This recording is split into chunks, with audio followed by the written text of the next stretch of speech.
পার্থদা, শুনেছি যে চাষিরা মারা যাওয়ার পর রাজ্য সরকার থেকে 2 লক্ষ টাকা করে ভাতা দেওয়া হয়।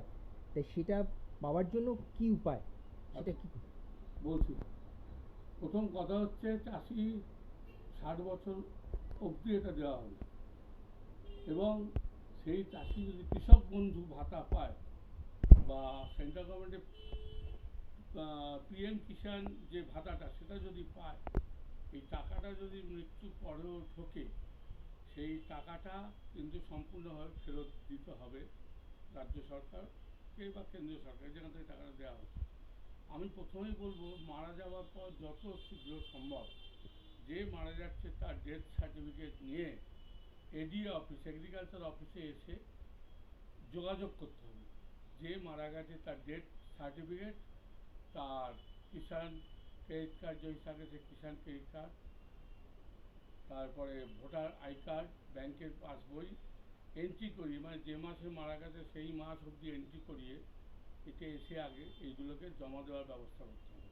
মারা যাওয়ার পরে যদি সেই টাকাগুলো ঢুকে থাকে, আর সেগুলো এবার অফিস থেকে বলে দেবে কত টাকা ঢুকেছে, কত টাকা জমা দিতে হবে। তারপর সমস্ত ব্যাপারটাই এডি অফিসের যে ডিপার্টমেন্ট আছে সেখানে আছে, ডেট বেনিফিট কেস এই নামে একটা ডিপার্টমেন্ট আছে, যে দেখেন এডি অফিসে, তার সঙ্গে যোগাযোগ করতে হবে। সেও একটা নোটারি করতে হবে যে যারা যারা প্রাপ্য আছে, ছেলে মেয়ে বা তার বউ যদি থাকে, কারা কারা প্রাপ্য, কারা নেবে না, এই সমস্ত তাতে লেখা আছে। মানে যে দেখাবে সে বুঝিয়ে দেবে, সেই নোটারি করে এনে সেটা জমা দিতে হবে। আর স্থানীয় পঞ্চায়েতে যোগাযোগ করতে হবে যে সার্টিফিকেটের জন্য, যে সত্যি ওই ভদ্রলোক বা ভদ্রমহিলা যে চাষি সে ওখানে সেই জিপিতে, মানে সেই গ্রাম পঞ্চায়েত অধীনে থাকে কিনা সেটা লিখে দেবে পঞ্চায়েত প্রধান।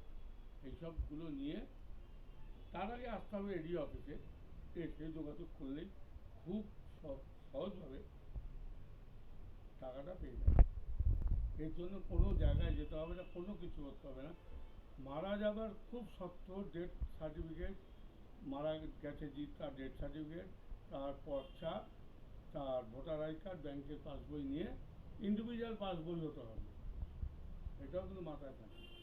কৃষক বন্ধু বা এই জন্য ইন্ডিভিজুয়াল পাসবইটা আমার নিজস্ব পাসবই, যেটা নিয়ে এসে দেওয়া।